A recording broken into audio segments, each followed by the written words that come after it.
রাসূলুল্লাহ সাল্লাল্লাহু আলাইহি ওয়াসাল্লাম বলছেন, লা তাজআলু বুয়ুতাকুম মাকাবিরা ইন্নাশ শাইতানা ইয়ানফিরু মিনাল বাইতিল্লাযী তুকরাউ ফীহি সূরাতুল বাকারা। তোমরা তোমাদের ঘরকে লা তাজআলু বুয়ুতাকুম মাকাবিরা, তোমরা তোমাদের ঘরকে কবরে পরিণত করো না। ইন্নাশ শাইতানা, নিশ্চয় শয়তান, ইয়ানফিরু মিনাল বাইতিল্লাযী তুকরাউ ফীহি সূরাতুল বাকারা, তোমরা তোমাদের ঘরকে কবরে পরিণত করো না। লা তাজআলু বুয়ুতাকুম মাকাবিরা, তোমরা তোমাদের ঘরকে কবরে পরিণত করো না। এবং তোমরা তোমাদের ঘরের ভিতরে সূরা বাকারা পাঠ করবে, তোমরা তোমাদের ঘরের ভিতরে সূরা বাকারা পাঠ করবে। যদি তোমরা তোমাদের ঘরের ভিতরে সূরা বাকারা পাঠ করো, সেই ঘরে শয়তান প্রবেশ করতে পারবে না। সুনানুল কুবরা 8015 নম্বর হাদিস, সহিহ মুসলিমের 1860 নম্বর হাদিস। উমামা বাহিলি রাদিয়াল্লাহু তাআলা আনহু বলেন, রাসূল এই হাদিস থেকে আমরা স্পষ্ট বুঝতে পারি, আমাদের ঘরের ভিতরে আমরা যদি সূরা বাকারা তেলাওয়াত করি তাহলে শয়তান প্রবেশ করতে পারবে না। নাম্বার 2, যদি ঘরের ভিতরে কোরআন তেলাওয়াত না করা হয় তাহলে ঘরটা কবরে পরিণত হয়ে যায়, তাহলে ঘরটা কি হয়, কবরে পরিণত হয়ে যায়।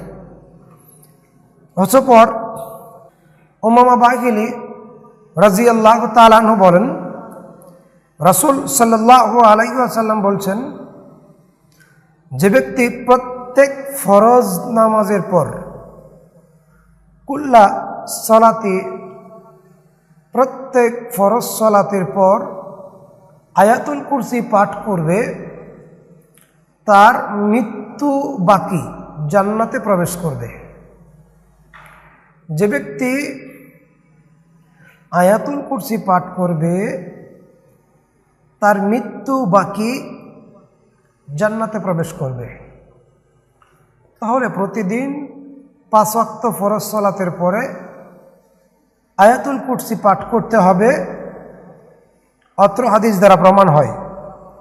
সহিহ বুখারীর 2624 নম্বর হাদিস এটা, এবং সিলসিলা সহিহার 972 নম্বর হাদিস।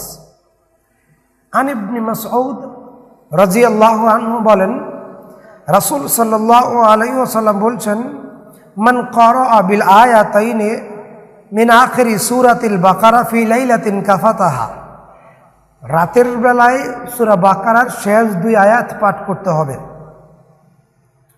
আমানার রাসূলু বিমা উনজিলা ইলাইহি মির রাব্বিহি ওয়াল মুমিনুন কুল্লুন আমানা বিল্লাহি ওয়া মালাইকাতিহি, এই আয়াত, এবং লা নুকাল্লিফুল্লাহু নাফসান ইল্লা উসাহা, এই 2টি আয়াত। আল্লাহ রাসূল বলছেন, যে ব্যক্তি রাতের বেলায় 2টি আয়াত পাঠ করবে, ফি লাইলাতিন কাফাতাহা, এই রাতেই তার জীবনে কোনো কিছু ঘটে গেলে এটা তার জন্য যথেষ্ট হবে।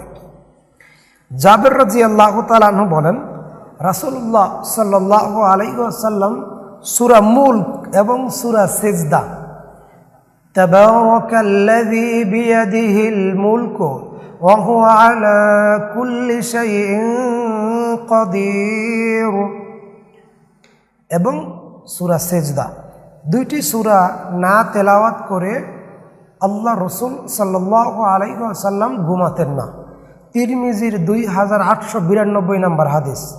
আমাদের আলোচনার বিষয়, প্রতিদিন একজন মুমিন কোরআনুল কারীমের কোন কোন সূরা, কোন কোন আয়াত পাঠ করবে। একজন মুমিন কোরআন থেকে প্রতিনিয়ত কতটুকু তেলাওয়াত করবে। আবু হুরায়রা রাদিয়াল্লাহু তাআলা আনহু বলেন, রাসূল সাল্লাল্লাহু আলাইহি ওয়াসাল্লাম বলছেন, ইন্না সূরাতাম মিনাল কুরআনি 30 আয়াহ শাফিআত লিরাজুলিন হাত্তা গুফিরা লাহু ওয়া হিয়া তাবারাকাল্লাযী বিয়াদিহিল মুলকু, রাওয়াহু তিরমিজি বিইসনাদিন সহিহ, 2891 নম্বর হাদিস। আল্লাহ রাসূল সাল্লাল্লাহু আলাইহি ওয়াসাল্লাম বলছেন, ইন্না সূরাতাম মিনাল কুরআনি 30 আয়াহ, যে ব্যক্তি কোরআনুল কারীমের 30 আয়াত বিশিষ্ট একটি সূরা রয়েছে, কোরআনুল কারীমে 30 আয়াত বিশিষ্ট একটি সূরা রয়েছে। সূরার নাম হচ্ছে তাবারাকাল্লাযী বিয়াদিহিল মুলক। যে ব্যক্তি এই সূরাটা নিয়মিত পাঠ করবে, আল্লাহর নবী বলেন সূরা মুলক আল্লাহর সাথে তর্কে জড়িয়ে যাবে, তর্ক বিতর্ক করবে।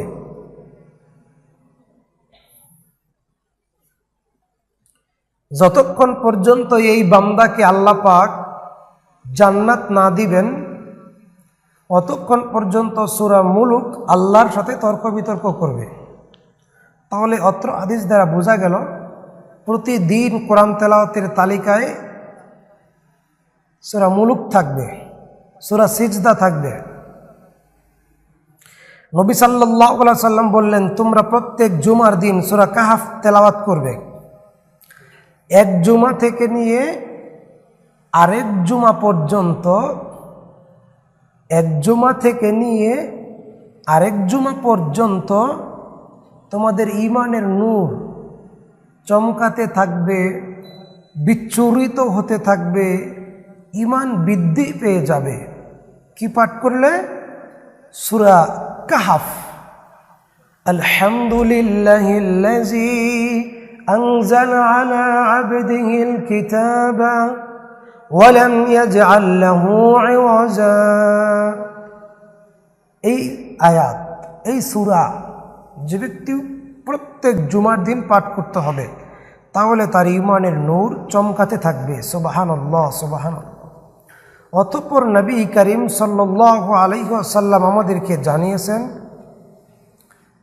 ঘুমানোর সময় যখন তোমরা ঘুমাবে তখন তোমরা সূরা ফালাক, সূরা নাস, সূরা ইখলাস পাঠ করে তোমাদের হাতের মধ্যে ফুঁক দিয়ে সারা শরীরে মেসেজ করবে, সারা শরীরে পৌঁছে দিবে।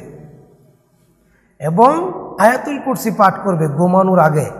ঘুমানোর আগে যদি আয়াতুল কুরসি পাঠ করো, তাহলে আল্লাহর পক্ষ থেকে একজন ফেরেশতা তোমাদের জন্য নিযুক্ত করা হবে, যিনি ফজর পর্যন্ত তোমাকে পাহারা দিবেন।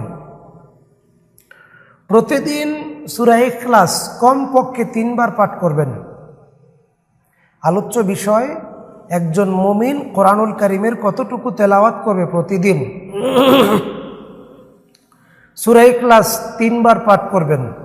সূরা ইখলাস 3 বার পাঠ করলে 1 কোরআন খতমের নেকি পাওয়া যায়। সূরা কাফিরুন 4 বার পাঠ করলে 1 কোরআন খতমের নেকি পাওয়া যায়। সূরা কাফিরুন 4 বার পাঠ করলে 1 কোরআন খতমের নেকি পাওয়া যায়। সূরা জিলজাল, ইজা জুলজিলাতিল আরদু জিলজালাহা, সূরা জিলজাল 2 বার পড়লে 1 কোরআন খতমের নেকি পাওয়া যায়। রাসূল সাল্লাল্লাহু আলাইহি ওয়াসাল্লাম বলছেন, তিরমিজির বর্ণনা, যে ব্যক্তি সূরা ইখলাস কুল হুয়াল্লাহু আহাদ আল্লাহুস সামাদ লাম ইয়ালিদ ওয়া লাম ইউলাদ ওয়া লাম ইয়াকুল লাহু কুফুয়ান আহাদ, সূরা ইখলাস 10 বার পাঠ করবে।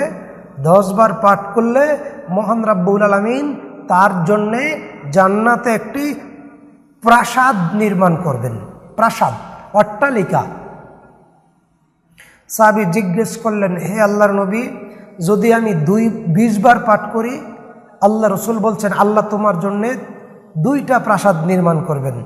সাহাবী আবার জিজ্ঞেস করলেন, আল্লাহর নবী, আমি যদি 30 বার পাঠ করি? নবী বললেন সাল্লাল্লাহু আলাইহি ওয়াসাল্লাম, তোমার জন্য আল্লাহ পাক জান্নাতে 3টা প্রাসাদ নির্মাণ করবেন। সুবহানাল্লাহ। হাদিসটি জামিউস সাগীর 11418 নম্বর হাদিস, সুনানুদ দারিমির 3492 নম্বর হাদিস। একজন মুমিন প্রতি রাতে কমপক্ষে কোরআন থেকে 10টি আয়াত পাঠ করবে, তাহলে আল্লাহ পাক তাকে গাফেলদের তালিকা থেকে মুক্ত করে দিবেন। প্রতিদিন একজন মুমিন 10টি আয়াত কোরআন থেকে তেলাওয়াত করবে। অতঃপর আরও একজন মুমিন, ওই মুমিন প্রতিদিন কোরআন থেকে 100টি আয়াত তেলাওয়াত করলে আল্লাহ পাক তার নাম আল্লাহর অনুগত বান্দাদের তালিকায় লিখে দিবেন। আল্লাহ পাক তার ওই বান্দাকে, যেই বান্দা প্রতিদিন 100 আয়াত পাঠ করবে, তার নাম আল্লাহ পাক অনুগত বান্দাদের তালিকায় লিখে দিবেন। সুবহানাল্লাহ। তাহলে এই যে দলিলিক কথাগুলো হাদিস আপনাদেরকে শোনালাম, একজন মুমিন পবিত্র কোরআন থেকে এইভাবে করে করে এতটুকু পরিমাণ তেলাওয়াত করবে ইনশাআল্লাহ।